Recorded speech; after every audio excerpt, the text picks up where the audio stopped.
राम राम सभी को। मैं सुमित धनखड़ और स्वागत आपका फिर से सहारा न्यूज़ में।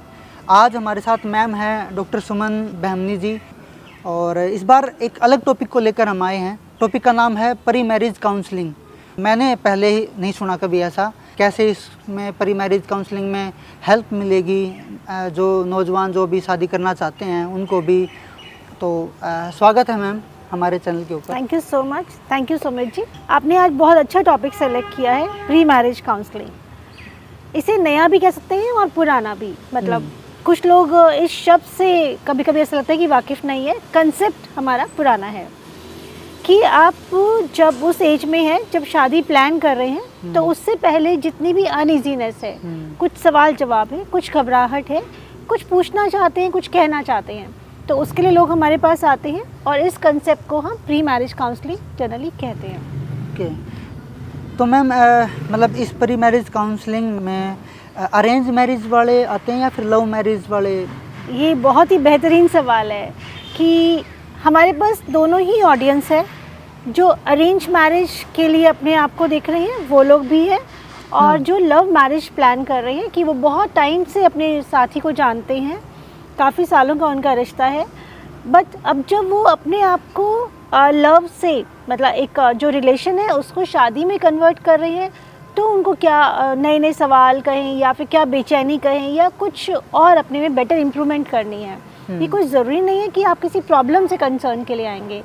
जनरली लोग क्या कहते हैं कि हमें एक अच्छा घर बसाना है, हम इस रिश्ते को और मजबूत करना चाहते हैं, और हम कहें कि हमें अपने आप को उस लेवल पे बेटर परफॉर्म करने के लिए कि एक बेटर हस्बैंड कहें या इस रिश्ते से जुड़े जितने भी हमारे आसपास के होते हैं उन सभी में हम लोग बेटर रहें, अपने आप को और समझ के काम कर सकें।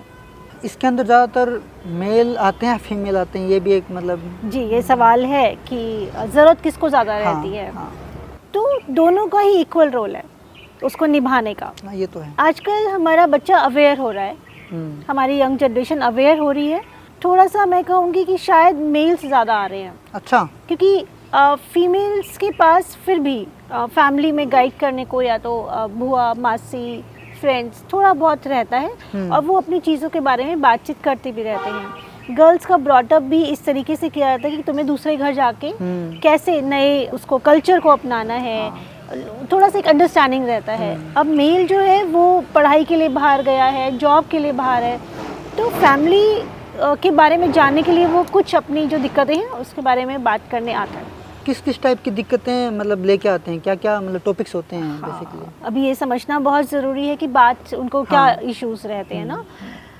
बहुत बार कल्चर एक प्रॉब्लम हो जाता है कि किसी अलग कल्चर में है, अब उसमें दूसरे घर से जो बच्चा है मतलब दूसरे कल्चर से जो बच्चा है उसके साथ अपनी अंडरस्टैंडिंग क्रिएट करना, और हर आज एक नए उसको है कि भी मुझे इजी मैं कर पाऊँ चीज़ों को, पहले से समझ लूँ कि क्या क्या होता है, कि कल्चर वाइज क्या है, जो रिलेशंस नए जुड़ेंगे उनको लेकर क्या क्या चीज़ें हैं। तो कल्चर एक चैलेंज है, बट अपने घर का कल्चर भी लोग और उस एक कंसेप्ट को समझने के लिए भी, क्योंकि फैमिली इतनी बड़ी नहीं रही है, न्यूक्लियर फैमिलीज हो गई हैं, शादी होते ही हमें मतलब अपनी जॉब के लिए जहाँ पे भी शिफ्ट होना पड़ता है, तो सपोर्ट सिस्टम भी कम हो जाता है।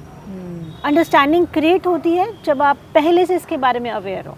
आपने अभी जॉब का नाम बताया, तो मतलब जैसे कि आजकल मेल भी और फीमेल भी दोनों वर्किंग रहते हैं, तो उसमें फिर कैसे मैनेज किया जाए नए रिश्ते को कि भी हम जॉब के होते हुए कैसे संभालें। देखिए इसमें सभी घरों का सभी पर्सन का अलग अलग सिचुएशन है, बट जो पहले की हेजिटेशन है मतलब जब वो इस रिश्ते में जो जाने वाले हैं, जुड़ने वाले हैं, और अब वो जॉब को भी मैनेज करें, दोनों का वर्क प्लेस भी कई बार अलग अलग होता है, टाइमिंग का एक इशू रहता है, शिफ्ट्स क्या है, तो इसके बारे में खुल के बात की जाती है।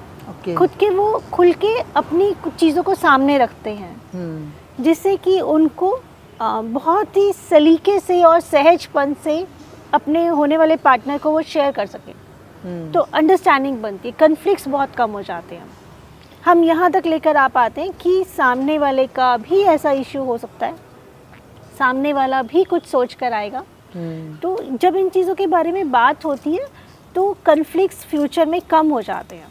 जो चीज़ें बाद में पता चलती हैं वो बाद में पहले से एग्जैक्टली ये प्री मैरिज काउंसलिंग कंसेप्ट जो है ना, ये आपने सही शब्द की भी, जो चीज़ें बाद में समझने की होती हैं उनको एटलीस्ट थोड़ा अवेयर तो हो जाएं हम पहले से, और ये कुछ दिक्कतें आने वाली हैं तो ये प्री बिल्कुल मेंटली भी हम लोग रेडी हो जाएं और कुछ चीज़ों को एडजस्ट भी कर लेते हैं इजी वे से, उसको समझते हुए। अदरवाइज तो हम सिचुएशन में गिरने के बाद फिर सोचते हैं कि क्या करना है। हाँ, ये तो गलत पंगा ले लिया। हाँ, कुछ भी मतलब कुछ भी हो सकता है।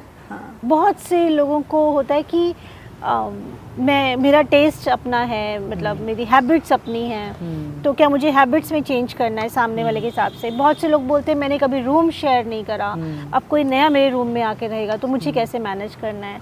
लड़की को होता है कि क्या क्या चीज़ें समझनी होती हैं दूसरे घर जाकर, क्या वो एडजस्ट कर पाएगी, क्योंकि वो अभी थोड़ा सा हमारा बच्चा आउट गोइंग भी है, वो उसको जॉब भी वो अपना एक चैलेंज है, या उसका खुद का भी एक जो हम कहें कि ना ड्रीम्स होते हैं। तो जब हम इनके बारे में पहले एक डिस्कशन कर लेते हैं, उसकी प्लानिंग करना इजी हो जाता है। और मैम जैसे जब शादी होने वाली होती है तो दोनों के मन में काल्पनिक अपेक्षाएं बन जाती हैं, तो उसको फिर वास्तविकता से आप कैसे जोड़ते हो?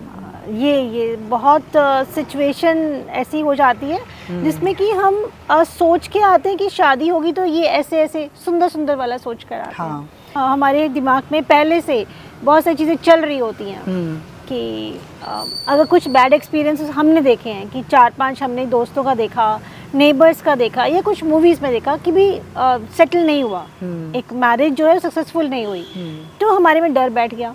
सही बात है। या फिर हमने देखा कि मूवीज़ में बहुत रोमांटिक और सब कुछ अच्छा हस्बैंड है तो ये सब इतना अच्छा रहेगा, वाइफ है तो आपके लिए ये सब चीज़ें रहेंगी। अगर आप सोचें कि वाइफ का नाम सोचते ही आपके दिमाग में पहले से एक पिक्चर बननी शुरू हो जाएगी। ऐसे जब हम सोचते हैं कि हस्बैंड है तो हस्बैंड का नाम सोचते ही फीमेल के अंदर पिक्चर कि मेरी सारी चीज़ों को बिना बोले समझ जाए, या हम कहें कि मेरी सारी विशेस को वो प्रायोरिटीज़ दें। बहुत सारी चीज़ें आती हैं, कुछ डर भी आ जाता है। तो दोनों ही काल्पनिक हैं जो कि हमने औरों से देख के महसूस कर लिया। अब उसको वास्तविकता से जोड़ना सबसे बड़ा चैलेंज है, क्योंकि या तो वो काल्पनिक में जीते जीते ही शादी आपकी हो चुकी है, अब आप उस पूरे सिस्टम में आ चुके हैं, उसका हिस्सा हो चुके हैं, तो कैसे है ना, क्योंकि वो मैच नहीं कर रहा। कन्फ्लिक्ट का रीज़न यही होता है। 60 से 70% कन्फ्लिक्ट का प्रॉब्लम यही होता है कि हमने सोचा कुछ और था और मिला कुछ और। तो हमें यहाँ सामने वाले को थोड़ा सा इसके लिए अवेयर कराना होता है कि आपकी सोच बन किस आधार पे रही है। जैसे कि मेरे पास एक बच्चा था इंटर्नशिप में, उन्होंने बोला कि मैम मैंने तो शादी कभी करनी ही नहीं। अच्छा। तो मैंने पूछा कि भी क्यों नहीं करनी, तो उन्होंने बोला कि मेरे घर के आसपास मैंने देखा और फैमिली में देखा, मतलब हमारी गली में 3 शादियां हुई 2 साल में, और उनमें कुछ ना कुछ इश्यूज़ रहे। किसी का आपस में है, किसी का सास बहू का है, किसी का कुछ फाइनेंसिस को लेकर है। तो मैंने कहा बच्चे गली चेंज करो ना, अपना लाइफ का थॉट प्रोसेस क्यों चेंज कर रहे हो। तो यही सब चीज़ें कि उसको बैलेंस कैसे करना है, यहाँ प्री मैरिज काउंसलिंग कंसेप्ट काम करता है कि जो मूवीज़ में देखा वो सच है, या हम आसपास जो आजकल देख रहे हैं या जो चैलेंजेस हमें बताए जा रहे हैं वो सच है। इन दोनों को बैलेंस करने के लिए हम लोगों की मदद की ज़रूरत पड़ती है। शादी में अब दोनों का परिवार का कल्चर भी अलग अलग होता है, तो उसमें भी थोड़ा सा मैनेजमेंट, तो इसमें कैसे हेल्प करते हो आप इस चीज़ के लिए? देखिए लव मैरिज के केस में थोड़ा ज़्यादा हो जाता है, क्योंकि हम लोग कल्चर देख के प्यार नहीं करते हैं, है ना। अब जब कल्चर देख के प्यार नहीं करा तो कल्चरल प्रॉब्लम आनी थोड़ी सी ज़्यादा पॉसिबिलिटी है कि साउथ इंडियन है, नॉर्थ का है, पंजाबी है, हरियाणवी है, तो ये कल्चर का इशू रहता है।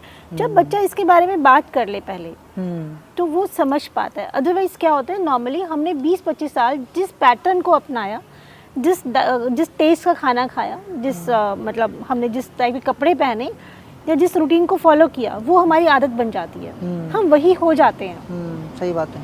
अब पता चला कि एक और कल्चर में जाना है, वहाँ पहनना कुछ और है, मतलब कल्चर के हिसाब से खाना कुछ और है, या रिचुअल्स कुछ और हैं। अब हमें लगता है कि हमसे हो पा रहा है या नहीं हो पा रहा। कभी कभी लगता है कि हम नहीं कर पाएंगे, बैरियर है। अरेंज मैरिज में नॉर्मली एक ही कल्चर में शादी होती है, तो वहाँ थोड़ा सा चल जाता है, बट लव मैरिज में ये एक अपने आप में इशू है। तो हमें यहाँ तक लेकर आना सामने वाले को कि कल्चरल इशू होते क्या है, हम्म, इसमें स्टिफनेस नहीं होनी चाहिए, वो एक डिस्कशन से उसका सेटल होता है हम्म, ना। वो क्योंकि क्या होता है कि अभी उसने अगर मान लो डिस्कस नहीं करा तो वो उस सिस्टम का पार्ट हो गए हैं, बट जब एक नॉर्मल लाइफ जी रहे हैं तो चैलेंजेस हैं, बट उसके बारे में थोड़ा पहले बातचीत करके अवेयर होकर उसको थोड़ा समझ कर तो वो बैलेंस करना इजी हो जाता है। इस चीज़ से मतलब क्लाइंट कितने सेटिस्फाई हो जाते हैं कि भाई ये प्री मैरिज काउंसलिंग से? ये बहुत बढ़िया है समझना कि कितना हेल्प करता है प्री मैरिज काउंसलिंग।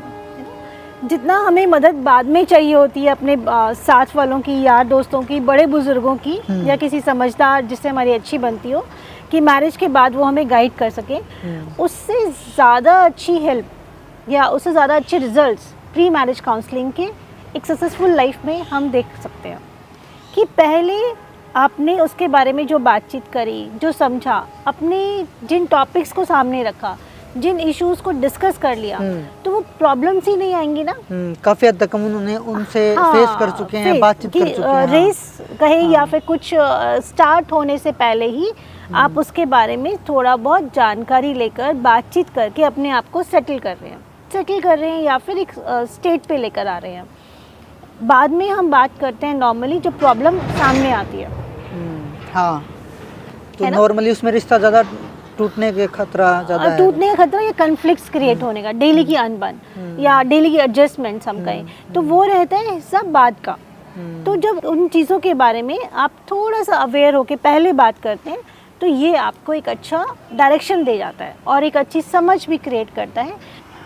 एक क्वेश्चन और है मैम कि जैसे पहले तो शादियाँ 20, 21, 22, 25 साल 25 के आसपास, तक हाँ। चली जाती थी, लेकिन आज फिलहाल के दौर में 30 प्लस ही हो गया है। एग्जैक्टली। तो इसमें क्या प्री मैरिज काउंसलिंग करवानी चाहिए? क्योंकि 30 प्लस तो वैसे ही आदमी मैच्योर हो जाता है बहुत सारी। देखिए, शादी का अनुभव जो है वो हर एज में अपना नया नया इम्पैक्ट डालता है। नया मतलब चाहे 25 की एज में हम कराएं, चाहे 35 की में कराएं या उससे प्लस, तो उसके बारे में जानना हमेशा से, शादी से पहले उस चीज़ को जानना या किसी भी कंसेप्ट को उसको शुरू करने से पहले जानने का होमवर्क हमेशा सही एक दिशा देता है। तो एज बैरियर नहीं है। ओके। क्वेश्चंस सभी के वही रहते हैं ऑलमोस्ट जो मैंने देखा। चैलेंजेस सबके मोर और लेस सिमिलर हैं, बट हैं। ऐसा नहीं है कि हम 35 की एज में शादी कर रहे हैं तो हम उस चीज़ के लिए तैयार हैं और हमें कोई उसको लेकर चैलेंज नहीं है, कन्फ्लिक्ट नहीं है। कुछ क्वेश्चंस काफ़ी हद तक सिमिलर होते हैं और सभी एज ग्रुप के प्री मैरिज काउंसलिंग कंसेप्ट को लेके क्वेश्चंस रहते ही हैं। तो शादी जब भी प्लान करें उससे पहले ये फिट बैठ रहा है किसी भी एज ग्रुप में। मतलब इससे काफ़ी फ़ायदा मिलेगा। जो भी इतने सारे डिवोर्स के केसेस चलते हैं तो मेरे ख्याल से इस चीज़ से काफ़ी हद तक हेल्प मिलेगी एक दूसरे को। जी बिल्कुल। मतलब देखिए ना कि आप कुछ भी जो नया बात कर रहे हैं, ट्राई कर रहे हैं, नया कुछ आप रिसर्च करते हैं, कोई गाड़ी लेने से पहले भी, आप किसी कॉलेज में जाने से पहले भी, या कुछ भी जो अपनी लाइफ में नया ऐड ऑन कर रहे हैं, तो शादी एक मेजर स्टेप है, माइलस्टोन है। उसके बारे में खुल के बात करना, अपने बारे में, सामने वाले बारे में, इस पूरे कंसेप्ट के बारे में, रिचुअल्स के बारे में, प्रोसीजर के बारे में, और एक जो लाइफ आप स्टार्ट कर रहे हैं उससे पहले की हेजिटेशंस कहें या चैलेंजेस कहें, उन सब के बारे में बात करना हमेशा आपको हेल्प करेगा। और ये कोई ज़रूरी नहीं है कि हमें कोई प्रॉब्लम है, कोई डर है तो ही हम आए। आप बेहतर हैं, बेहतर अंडरस्टैंडिंग के हैं, बट और बेहतर अगर करना चाहते हैं, क्योंकि नया तो है ना, अगर आपकी मैरिज आप प्लान कर रहे हैं तो आपकी लाइफ में नया कुछ ऐड हो रहा है, तो उसके बारे में बात करना फ्रूटफुल है। तो आखिरी क्वेश्चन पूछना चाहूँगा आपसे, प्री मैरिज काउंसलिंग कितना ज़रूरी है आज के समाज में? मेरे हिसाब से तो आज के समाज में ये कंसेप्ट बहुत ज़रूरी है। अभी कोई ये ज़रूरी नहीं है कि आप मुझसे या किसी एक्सपर्ट से कराएं। आपके पास वो अच्छे यार दोस्त हो सकते हैं, आपके फैमिली मेम्बर हो सकते हैं, आपके एक्सपीरियंस भाई बहन हो सकते हैं, जिनसे आप खुल के बात करें।